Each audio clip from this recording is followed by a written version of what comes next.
Hello everyone, welcome back to my channel. This is the Metatron speaking.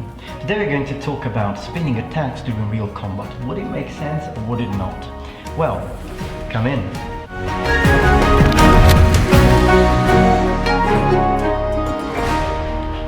So, spinning in martial arts. Is it effective? Would it make sense in a real combat situation? Now, we historical YouTubers have been talking about this concept and we've been attacking video games, showing people twisting around and doing all these pirouettes with weapons for quite a long time now.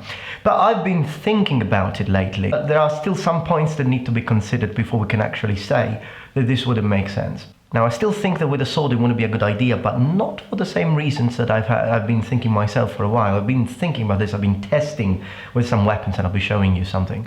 But with other weapons, it could make sense. So in this video, we're going to talk about these two concepts. First, why it wouldn't really make much sense with a sword, and then we will talk about what weapons I think it could make sense. Now, if I were in the Middle Ages and my life was at stake and was in a combat situation and my weapon was a sword used two-handed, I wouldn't really use spinning much, and I think for two reasons. First is because most likely if I am not trained, perhaps the easiest thing to do is just attack and then respond, parry and counter.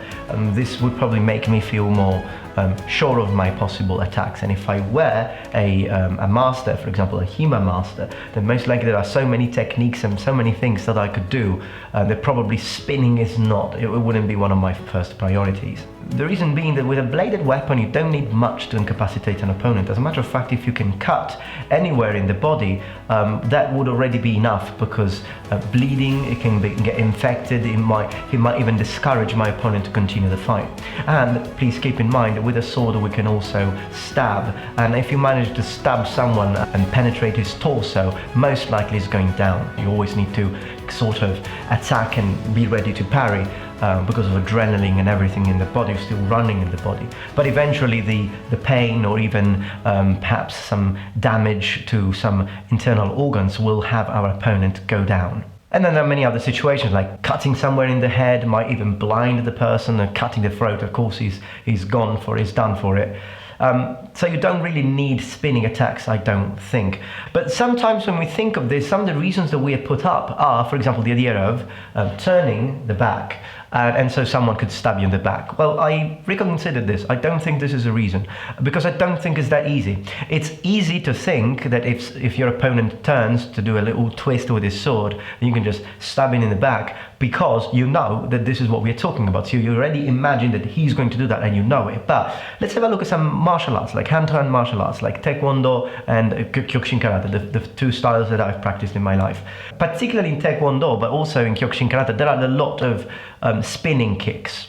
Now, these attacks can be very effective and really, really difficult to anticipate, particularly if your opponent is a master, because a true master of martial arts knows how to disguise his attacks. He's not going to telegraph his attack, just like you don't telegraph it in HEMA. He's not going to telegraph the idea of doing a spinning attack, as you can see here in these videos. And as a matter of fact, I myself am not a great practitioner, I'm not a black belt, but I have practiced these styles for a few years. And when you do the twisting, you normally put it in a combo, or if you're really, really good, you just make sure that you attack from a distance that perhaps the opponent was not considering a possible threat from. Or in other cases, you are just so quick that you just hit him in the blink of an eye and he's down. It's not easy to counter. I myself have fought a lot hand-to-hand, and it's not easy to counter someone going for a spinning attack if they know what they're doing. Because again, sometimes perhaps we tried this and you tried yourself sparring with your friends and you said, no, this is not good. But that's because you're not a master. Perhaps you are, I'm not just saying, but you're definitely not a master of this technique if it's the first time you try it. So we shouldn't consider valuable data that performed by people who are not trained to do it. I myself, I think it took me at least 2.5 years to 3 years before I could actually hit someone with that attack. And I trained a lot on it. I'm not good again, but I can do it. And you can also do it with your fists. They sometimes do it in kickboxing, for example, and perhaps in MMA, not sure, I think they do. And again, this is another attack that can be devastating. So what is the trade-off with these attacks?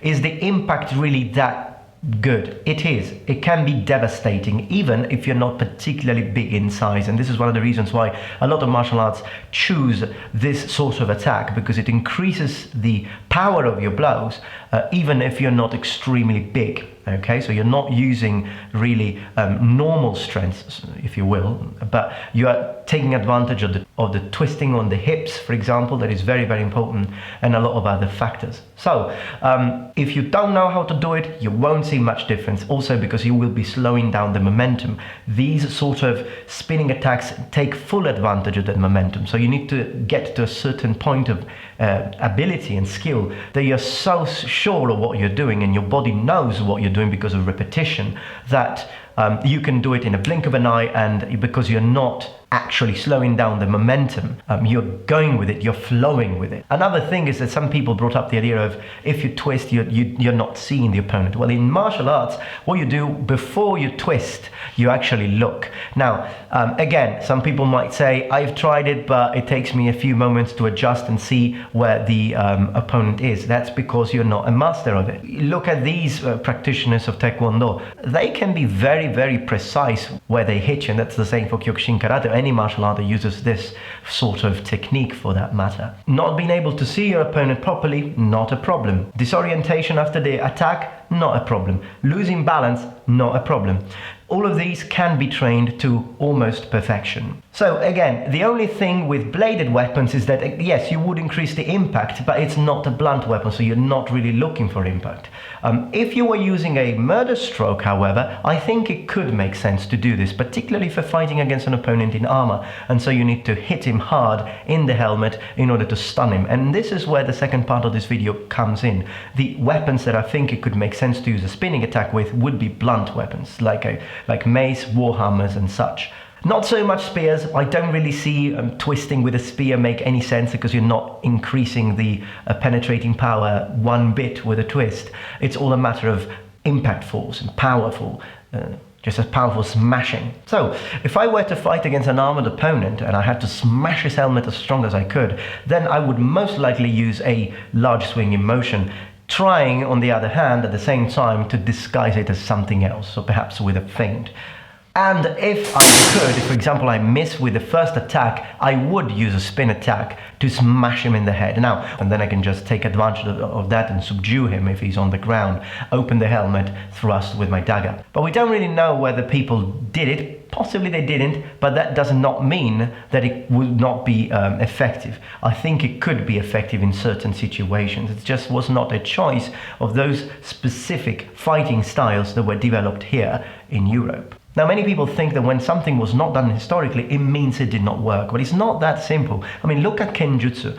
Japanese Kenjutsu had hundreds of styles, all with their little differences, and in one style, they chose one thing over another. For example, a specific counterattack, a specific way of holding the weapon. So if there was just one correct thing, then everyone would have got to the same point and conclusion. Some things are definitely universals, and as a matter of fact, we find similarities between European Hima and Japanese Kenjutsu. These things that we find in common are universal, things that are just better, things that work better. But many others are just a matter of opinion first, and also they are a matter of trade-off. So if I abandon this sort of footwork in favor of this other footwork, then what am I going to gain? Perhaps better balance, but less speed. So it depends on what you personally choose. Now, for example, in a situation where I had sword and shield, I wouldn't really do it because the shield is granting me good protection and I don't want to open up. And again, with a sword, I wouldn't do the spinning anyways. But even with a shield and blunt weapon, I don't think I would be doing it because, again, the shield would slow down my spinning because of the way it works, the aerodynamic forces that are applied against the shield. So I wouldn't really do that. I might even lose balance because of it. But with a two-handed blunt weapon, I think it could be an effective technique.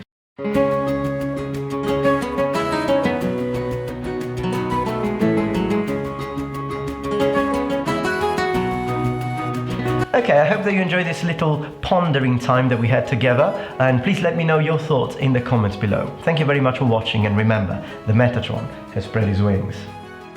Goodbye.